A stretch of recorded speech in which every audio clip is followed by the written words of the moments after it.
کوئی کویشچن کیا تھا، وہ ان کی مجھے گفتگو سمجھ میں نہیں آئی، لیکن مجھے بتایا کنٹرول روم سے کہ گھر بیچا تھا، والد صاحب کا انتقال ہو گیا تھا اور چھوٹے بھائی نے قبضہ کر لیا مال پر، سب کو حصہ نہیں دیا۔ اتنا مجھے بات بتائی گئی اور سمجھ میں بھی آئی،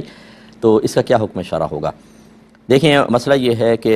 جب کوئی انتقال کرتا ہے اس کو مورث کہتے ہیں، وہ جو چھوڑ کر جاتا ہے اس کو ترکہ کہتے ہیں، تو یہ ہونا یہ چاہیے۔ میں سب سے گزارش کرتا ہوں کہ اللہ آپ کو درازی عمر بالخیر عطا فرمائے، آپ کی فیملی پر آپ کا سایہ قائم و دائم فرمائے، لیکن جب گھروں میں ایسا ماحول ہو کہ دین ہم نے سکھایا نہ ہو اور گمان یہ ہو کہ مرنے کے بعد یہ آپس میں لڑیں گے، اور آپ کو اگر امید نہ ہو، آپ کہ نہیں ہماری اولاد نہیں لڑے گی، میں آپ سے گزارش کروں گا ایک دفعہ گمان کر لیں، لڑے گی۔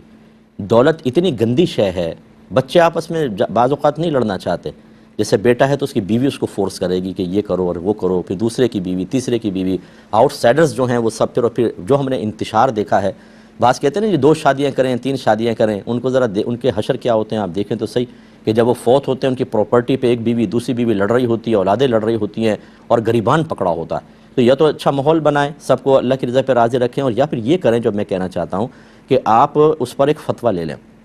مثلا آپ فوت ہو گئے سمجھ لیں، تو یہ آپ یوں لکھیں کہ بھی زید فوت ہو گیا اور اس کے یہ وارث ہیں، زید کے والدین ہیں، زید کے بھائی بہن ہیں، اس کی ایک بیوی ہے، 4 بیٹے ہیں، 3 بیٹیاں ہیں، بس یہ کم از کم ان کے لکھ کر اب زید کا ترکہ تقسیم کرنا کس کو کتنا ملے گا،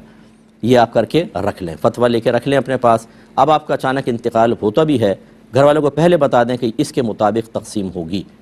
پھر آپ کو ہو جائے گا۔ اچھا فرض کر لیں کہ آپ فوت نہیں ہوئے، آپ کے سامنے کوئی اولاد فوت ہو گئی، تو جس کے مال تقسیم ہوتا ہے، جیسے میں نے بتایا اس کو مورث کہتے ہیں، مورث کے سامنے ہی کسی وارث کا انتقال ہو جائے تو وہ محروم رہتا ہے، نہ اسے اب ملے گا نہ اس کی اولاد کو ملے، اسے تو آپ باہر نکال دیں۔ تو پھر دوبارہ ایک اور فتویٰ لے لیں کہ زید کے یہ بچے تھے لیکن زندگی میں ایک کا انتقال ہو گیا، اب باقی کو کتنا ملے گا، اس پہ لے کے رکھ لیں اور وہ دے دیں، انشاءاللہ عز و جل بہت فائدہ ہوگا۔ اب اگر کوئی نہ مانے اولاد تو پھر ٹھیک ہے، نہ مانے تو نہ مانے، لیکن بعض اوقات ایسا ہوتا ہے اولاد کو پتہ ہی نہیں کہ کیسے تقسیم کرنا ہے، خود والدین غلط تقسیم کر کے اپنے بڑوں کی قبضے کر کے بیٹھے ہوتے ہیں، تو اولاد کو تو آپ نے یہی سکھایا نا کہ ہم نے بہنوں کا مال دبایا ہوا ہے، تم بھی اسی سنت پر عمل کرنا، تو پھر بھائی بھی آگے نہیں کرتے ہیں۔ تو اس لیے پہلا کام تو یہ کر لیں۔ باقی جتنے اس طرح کے قابض حضرات ہیں، بھائی زندگی مختصر سی ہے، اب یہ موت کا جھٹکا آئے گا، آپ قبر کے اندر پہنچ جائیں گے، ذرا قبرستان جا کر دیکھیں، یہ 2 گز کا پلاٹ، 200 گز کا پلاٹ، 500 گز کا، 1000 گز کے پلاٹ،